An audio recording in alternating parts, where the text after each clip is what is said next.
faire les choses. Mais c'est intéressant parce que parmi les auteurs, il y a des gens qui ont fait des grands commentaires sur nos méthodes, mais c'est la première fois que je vois un essai publié sans aucun comparateur, ni historique, ni géographique, ni rien du tout.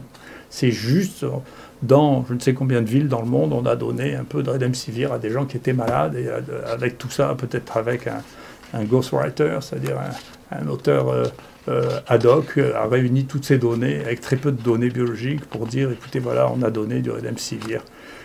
Voilà. Et c'est intéressant parce que peut-être que c'est une des publications encore qui permettra de suivre avec intérêt les fluctuations absolument extraordinaires de l'action Gilead. Et donc je sais qu'il y a un journal qui m'accuse d'avoir des conflits d'intérêts avec Sanofi, parce que j'ai discuté avec Sanofi au moment de la création des IHU, c'est ce qu'on nous demandait, il fallait qu'il y ait au moins une, deux ou trois industriels qui soient associés pour pouvoir faire du développement en France de la recherche transactionnelle. Moi, j'ai discuté avec Sanofi pour faire ce que je fais maintenant, mais sans Sanofi, c'est-à-dire du repositionnement de molécules qui existent déjà. Puis les discussions ont capoté, donc on n'a pas travaillé avec Sanofi.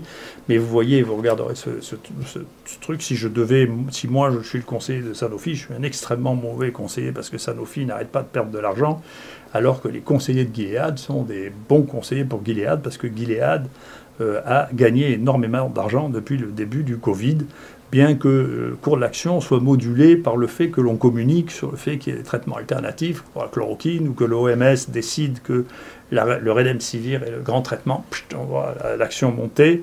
Et puis, tout ça, ce sont des choses qui sont intéressantes, et c'est sûrement un des paramètres, je ne sais pas l'interpréter plus que ça, mais il s'agit de sommes absolument colossales. Hein. On est en train de parler de la capitalisation de Gilead, c'est quelque chose de tout à fait énorme. Hein. Donc c'est intéressant de voir, vous voyez, les fluctuations de ce cours en fonction des annonces dans la presse de l'efficacité ou de traitements substitutifs.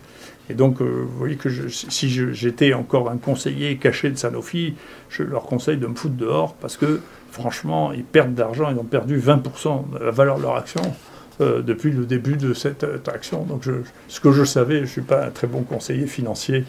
Je pense que les conseillers financiers, en dépit de l'absence totale d'évidence d'efficacité de Remdesivir, sont bien meilleurs que les miens, puisque ça a pris une proportion tout à fait considérable de financement. Voilà.